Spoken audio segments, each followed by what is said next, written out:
Salutations and welcome to Ross Range. Today's video, part 3 of You Can SKS My Ass.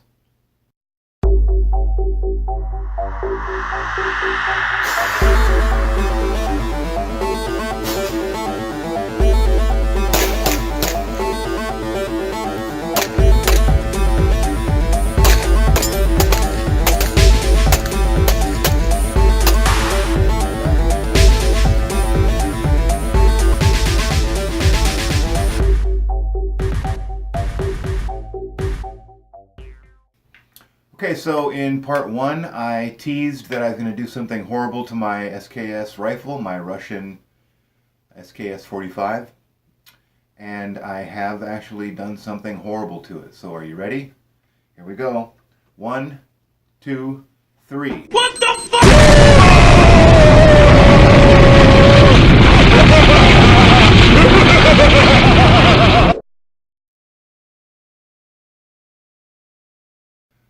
So I call this rifle Jackson. Let me rephrase that. I call this version of the rifle Jackson. Obviously Jackson Pollock.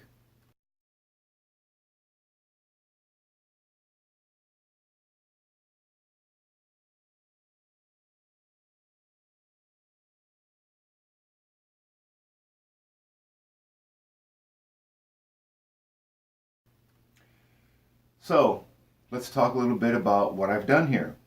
Let me first say that I got a SKS sniper combo kit from a company called combathunting.com. Their website, combathunting.com. I found Combat Hunting while I was looking for a buttstock for a Mossberg shotgun. And I noticed they had a lot of cool stuff there. So I don't have any relationship with Combat Hunting other than I've purchased products from them and they've been wonderful people, very responsive on email, quick shipping, and really, really nice people. So let's talk about what this combo package is.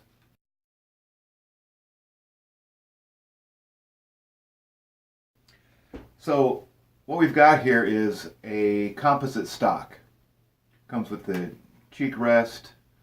The kit comes with a 3 to 9 by 40 mil dot scope, a Picatinny rail hooked to a rear cover, replaces the cover that's normally on your SKS.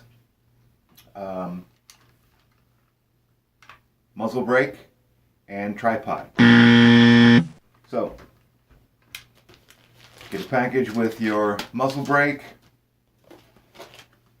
get a box with your Picatinny rail and a rear cover, and your 3x9x40 dual illuminated rubber armored scope.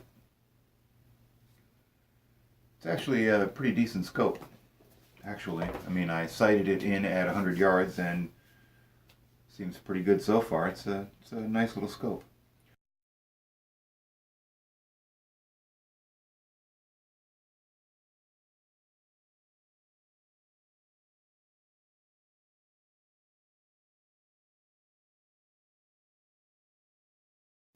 Because I'm such a great guy, the people over at Combat Hunting threw in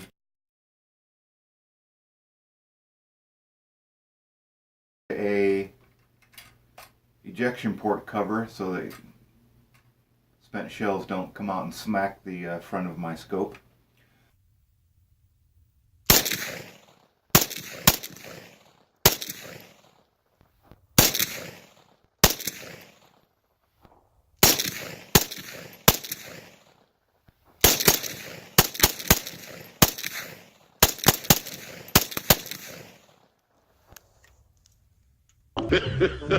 This is gonna cause more confusion than a mouse in a burlesque show.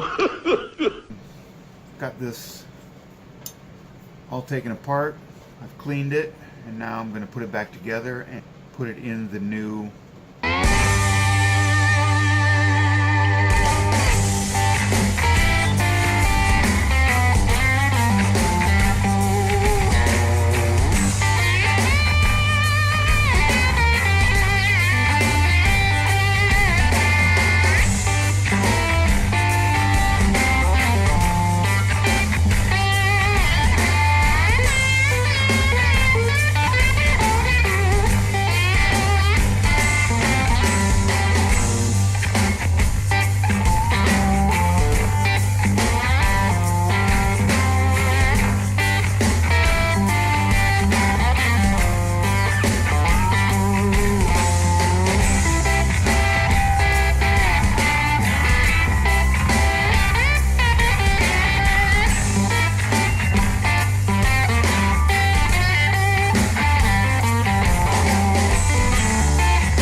one,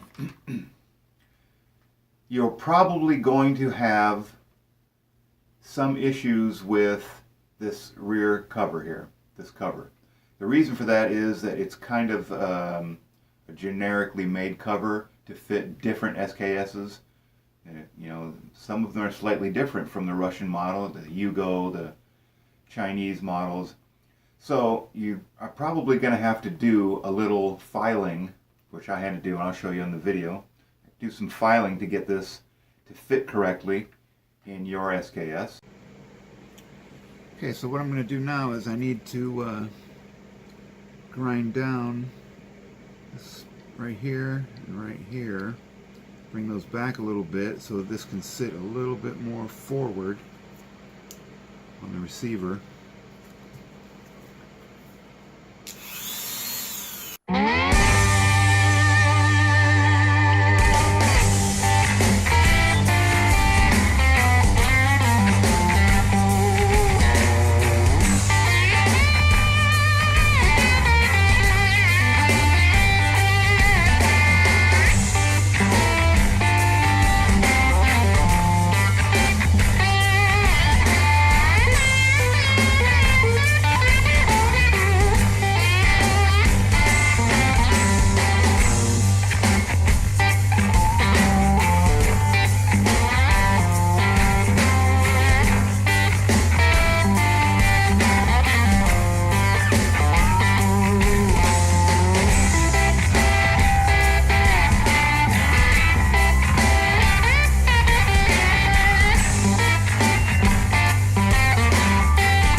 Another thing that I ran across was putting the muzzle brake on. We had basically the same kind of issue in that it's made for several different variations of the SKS. So in order to do that, the tolerances are a little slim, a little loose, and that makes the muzzle brake not fit tightly on my particular rifle.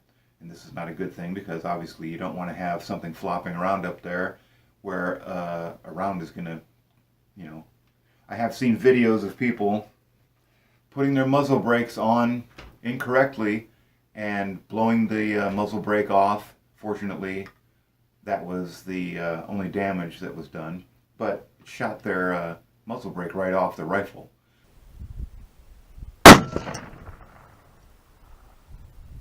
And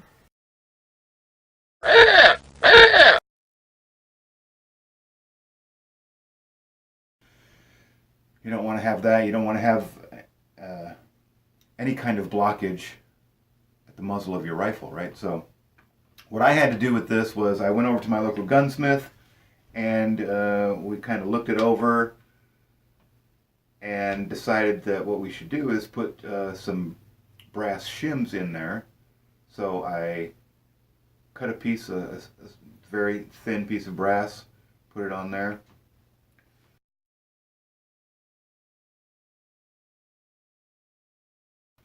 I also had to put two little square pieces, one on each side of the sight, so I don't have any X and Y movement at all. Tighten it down and it works great. So you might have to just keep in mind that if you are going to fool around with this package, you might have to do a little bit of filing and additional work to get all the pieces to fit your particular SKS correctly. So I've had this out shooting. Actually, when I put the M-Carbo spring kit in there, it was a 2.5 pound trigger spring, and that was just a little bit looser than what I really wanted. And this rifle, along with a lot of SKS rifles, has an issue that with certain types of rounds, certain types of ammunition, you pull the trigger and 3 shots go off, right? Pow, pow, pow. So you get a 3-round burst sometimes.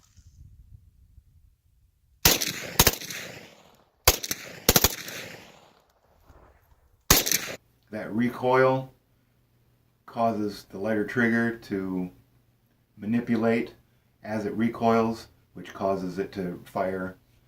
So you get a couple of rounds that go off there now and then. That's just a caveat to owning an SKS. Some do, some don't. Some people have that problem when the Cosmoline gets their firing pin stuck. Mine isn't like that. Mine's been thoroughly cleaned and fired many, many times, and I don't have any Cosmoline left in this rifle. I've cleaned it out thoroughly. But it does have a tendency to bump fire, basically.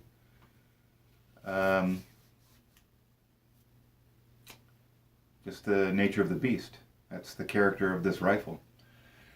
And it's not going to prevent me from shooting it. I like shooting it. It's fun. And this kit made it, just changing things up, right? Because this is what we're doing here, is we're recreating with our firearms. And that recreation, like a lion cub wrestling with its playmate, this is all practice for, let's say it's practice in case something were to ever happen where we needed our skills. In the meantime, we get to have fun, right? We're having a good time out on the range shooting. When it bump fires a couple times, everybody laughs about it, haha. When it's not funny is when you are loading your weapon and it goes off because the bolt slammed forward and fired around, because sometimes, unfortunately, not everybody is paying attention to their muzzle direction when they are loading up their rifle. So you got to be very careful with an SKS. Just maintain muzzle discipline at all times. Muzzle discipline, trigger discipline, mind discipline. Okay? These are safety features that you have control over. So take control of those things. Don't let the weapon be the master of you and surprise you with weird shit and then somebody gets hurt. Nobody expects the Spanish Inquisition. Our chief weapon is surprise. Surprise and fear. Fear and surprise. Our two weapons are fear and surprise. Sure, that can be a little fun when you're fooling around shooting it.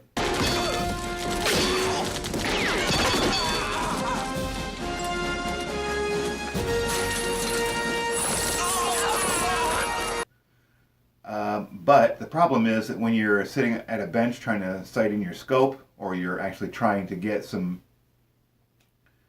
detailed shooting done, some target shooting, instead of just trying to hit a steel plate from 100 yards. If you're trying to actually use the scope and sight in, and you get 3 shots go off, not so great. So this is a problem with the SKS in general, and not anything to do with this kit from Combat Hunting or the spring kit from M Carbo, because it was doing that originally before I changed anything on it whatsoever. Adding the lighter spring caused that to happen a little more often, unless you really are like holding this thing tight. You know, you really have to. Otherwise, it's basically operating like a bump fire. You know, you put your thumb through the trigger into your pocket, and then you pull forward, and it, you know, it acts like an automatic rifle. See what she'll do.